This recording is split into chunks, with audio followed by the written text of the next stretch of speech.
señalados, y a veces les pedimos que sean héroes para reivindicar la asignatura de religión para sus hijos, ¿no?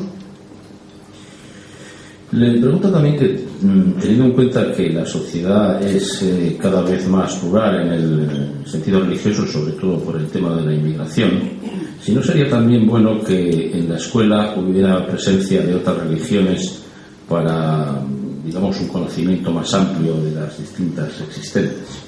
Pues obviamente sí, y entiendo que también la comunidad musulmana o otro tipo de comunidades religiosas tienen derecho a que sus hijos también reciban una formación religiosa conforme a sus convicciones, en la medida en que tengan también un número suficiente o mínimo que se pueda pedir para conformar esa asignatura. Pero fijémonos que el derecho del cual habla la Constitución es un derecho que tenemos no en cuanto cristianos, no en cuanto católicos, sino en cuanto ciudadanos y en cuanto personas humanas, ¿no?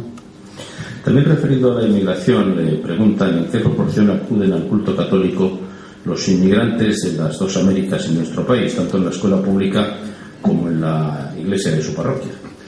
Pues suele ser superior a la nuestra, La participación de los inmigrantes hispanoamericanos o latinoamericanos es superior a la que tenemos nosotros, y en este momento de la historia posiblemente ellos en nuestras comunidades parroquiales tienen la capacidad de transmitirnos un aire fresco, de tener una religiosidad pues mucho más profunda, menos racionalista que la nuestra, menos abstracta, más ligada también, ¿no?, al corazón y a la afectividad del hombre, y creo que están haciendo un gran bien. Os voy a decir también que en este momento 1/3 de los seminaristas de los seminarios de España son de origen latinoamericano.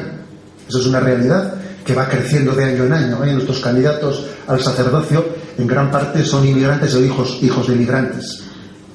Pues hay una pregunta también relacionada con esto, ya que usted lo ha mencionado, y es que muchos obispos plantean problemas de cobertura de las parroquias de sus diócesis en un corto o medio plazo. ¿Cuál es la situación de su diócesis en ese aspecto? Bueno, lógicamente estamos en un momento de reestructuración en el que también buscamos la coordinación de fuerzas, bien sea a través del sistema de unidades pastorales parroquiales, que es un sistema de unión de 2 o 3 o parroquias, o bien sea a través del sistema de arciprestazgos. Estamos buscando algún tipo de optimización de nuestras fuerzas, porque también evidentemente también los propios jóvenes, los propios niños, les puede ayudar en su propia formación el hecho de verse, de encontrarse en ciertas situaciones en las que ellos podrían sentirse en minoría, y el encontrarse en grupos mayores incluso puede ser positivo para su formación. Sí, lo estamos haciendo con fórmulas un poco distintas de unas diócesis a las otras, pero la necesidad es imperiosa. ¿Una persona divorciada puede ser profesor o profesora de religión? Vamos a ver, ya sé que recientemente, ¿no?, ha habido esa polémica sobre la resolución del Tribunal Constitucional a ese respecto. Voy a permitir, tengo aquí, como ya suponía que esa pregunta, ¿no?, podía salir porque está muy reciente, está muy reciente esa resolución. Me voy a permitir leer el que es el párrafo 3 de la sentencia del alto tribunal a ese respecto. Sabéis que la cuestión es que el obispado de Almería no es verdad que había despedido, sino no había renovado pues el contrato a una profesora que estaba divorciada, etcétera. Y el párrafo 3 del alto tribunal dice de la sentencia: ha de corresponder a las confesiones religiosas la competencia para el juicio sobre la idoneidad de las personas que hayan de impartir la enseñanza de su respectivo credo, un juicio que la Constitución permite que no se limite a la estricta consideración de los conocimientos dogmáticos o las actitudes pedagógicas del personal docente, siendo también posible que se extienda a los extremos de la propia conducta en la medida en que el testimonio personal constituya para la comunidad religiosa un componente definitorio de su credo, hasta el punto de ser determinante de la actitud o cualificación para la docencia. Es decir, la sentencia del tribunal reconoce el derecho a que el profesor de religión no esté únicamente elegido por su competencia intelectual, sino también por su coherencia de vida para transmitir unos conceptos. Es verdad que la sentencia del tribunal ordena retroceder en el procedimiento dictado de la sentencia para incluir en ella consideraciones oportunas sobre los derechos también laborales, ¿no? Pero al mismo tiempo reconoce ese principio que os he dicho al principio. Entonces, bueno, veremos a ver cómo se desarrolla, pero es verdad que la Iglesia cuida los dos aspectos, no solo el de la capacitación intelectual, sino también el de la coherencia con las enseñanzas que se imparten. Cambiando de asunto, ¿cree usted que algunas fuerzas políticas cuyo ideario tiene fundamentos cristianos deberían haber sido más beligerantes frente a la última reforma de la ley del aborto? Yo pienso que no hablo ya de partidos, sino hablo de personas, cristianos presentes en todos los partidos. Yo creo que un cristiano, un católico, tiene la obligación de ser coherente con sus principios, y a veces yo suelo decir que hay que ver qué es lo sustantivo y qué es lo adjetivo. Pues no es lo mismo ser un político católico que un católico político, no es lo mismo.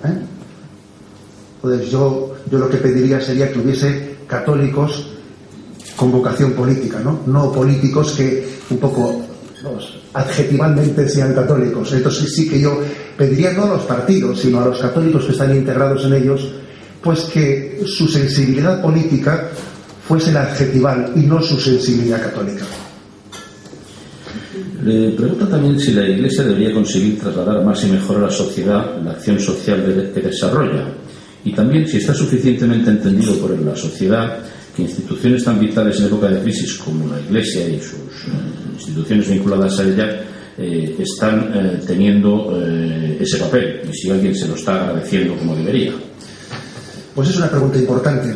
Recientemente aquí está nuestro delegado de enseñanza, y tenía con ello una visita a un colegio, a una Ikastola de Azpeitia, y me llamó la atención que él, en el diálogo que tuvimos con los jóvenes, que fue muy interesante, pues él les hizo la pregunta: ¿alguno sabe quién ha puesto en marcha el proyecto Hombre? Y me hizo gracia que ninguno de los jóvenes allí presentes, ninguno tenía conocimiento, pues que el presidente del proyecto Hombre es el obispo, ¿no? Me llamó la atención, ¿no? Es verdad que quizás a la Iglesia le falta un cierto marketing, en el sentido de que muchas obras que vivimos pues ni siquiera somos conscientes de ellas. También es verdad que dice el Evangelio que no se entere la mano derecha lo que hace la izquierda. No sé si es al revés, ¿no? La izquierda lo que hace la derecha, pero es verdad que la Iglesia tiene una percepción desde la sociedad totalmente inconsciente, ¿no? Incluso que cuando estamos a veces oyendo cómo es posible que se le siga dando a la Iglesia no sé cuántos miles de millones de euros, y uno dice, pero bueno, vamos a ver, ¿es que al Estado le sale cara a la Iglesia? ¿O es que la Iglesia le ahorra al Estado una cantidad muy importante, ¿no? Tal y como se vive el debate público, parece que la Iglesia es como una especie de parásito que le cuesta al Estado anualmente determinados miles de millones. Y claro, y uno dice, bueno, pues no sabemos hacer las cuentas. ¿Por qué no hacemos las cuentas hasta llegar a la conclusión de que la Iglesia le ahorra al Estado 36.000 millones anuales de euros, ¿no? Cantidad que sale resultante de todo lo que supondría que los colegios privados, la enseñanza universitaria, todos los hospitales, la atención social, etcétera, etcétera, corréis a cargo del Estado. O sea, quiere decir que es verdad que tenemos, quizás lo nuestro no es el marketing, ¿verdad? Pero bueno, a veces hay que decir, no me pises que llevo chanclas, ¿no? También creo que a veces hay que decirlo. ¿Sería un retroceso de muchos siglos pasar de una dictadura del relativismo a una dictadura del dogmatismo? Pues sí sería un retroceso, y obviamente no es esa nuestra intención. A veces cuando alguien denuncia el laicismo, inmediatamente le recriminan, este está reivindicando una situación de cristiandad. Pues no. Y es más, una situación de cristiandad en esta sociedad secularizada sería falsa. Es decir, no existe ahora mismo. Esta sociedad no es cristiana, sigue sus raíces, pero en este momento no es cristiana en su vida diaria. Por lo tanto, pretender que nosotros ahora mismo nos determinásemos por una configuración religiosa sería no partir de la realidad, y no es esa nuestra intención. Creo que, por lo tanto, reivindicamos una sana laicidad en la que todos podamos aportar nuestras condiciones personales, pero también sin tener que sufrir la presión anticlerical, pues que sufrimos a veces, ¿no? ¿Se ha exagerado su oposición crítica hacia la persona del teólogo José Arregui? Bueno, eso dependería de quién es el que dijo qué. Pero bueno, digamos que José Arregui tomó su determinación de dejar el sacerdocio, y creo que lo tomó pues libremente, y lo tomó, bueno, pues me imagino que fruto de las consideraciones internas que hizo.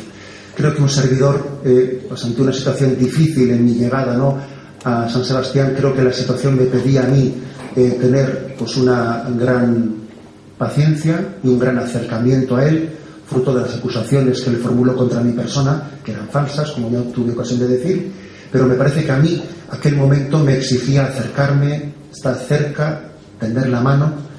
Bien, creo que el Señor me dio la gracia de hacerlo, pero él también tomó su decisión libremente.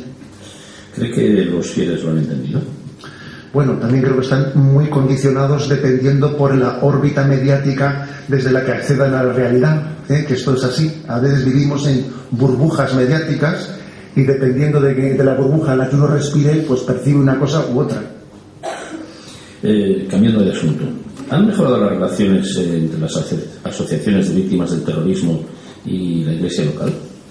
Bueno, yo creo que también en ese tema, como en tantos otros, ¿no?, somos conscientes de que tenemos que avanzar, de que el hecho de que hayamos sido mal percibidos por muchas asociaciones de víctimas del terrorismo, pues sería por nuestra parte poco serio el que lo achacásemos pues a ellos sin hacer una profunda autocrítica. Tenemos que avanzar.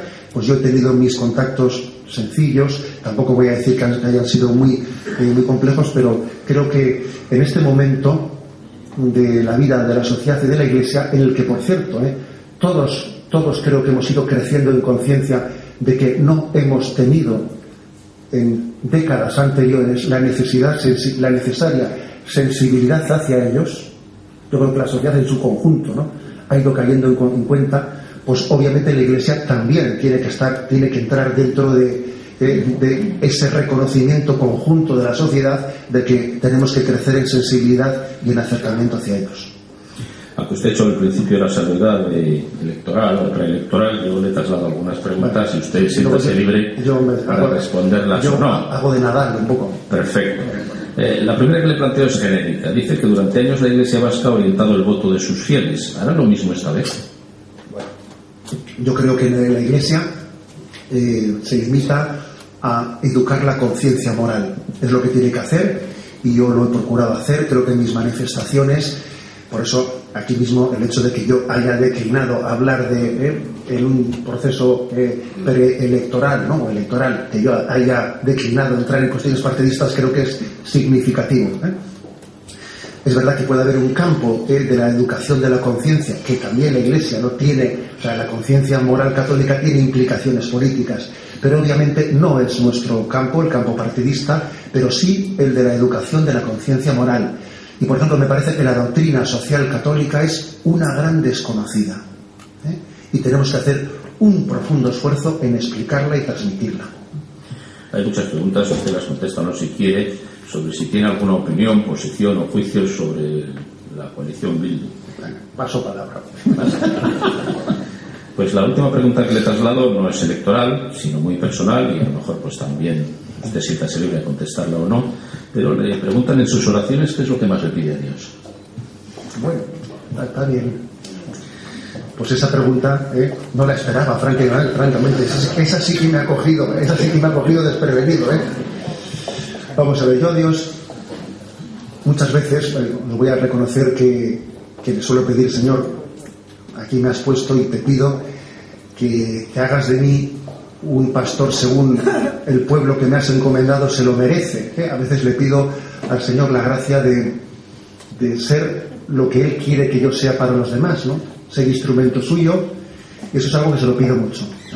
Señor, mira, yo te pido ser pastor tuyo, que quien me mire te vea a ti, y no se quede en mi calva, sino que llegue a mirarte a ti, ¿no? Es lo que yo le pido a Dios. Sabéis que hay un refrán chino que dice que cuando la mano apunta al cielo, el necio se queda mirando la mano, ¿no? Entonces yo a Dios le pido pues que ser instrumento suyo pues en esta labor de acercar al pueblo de Dios pues al conocimiento de Jesucristo. Muy bien, pues Pablo María Urrutia, director de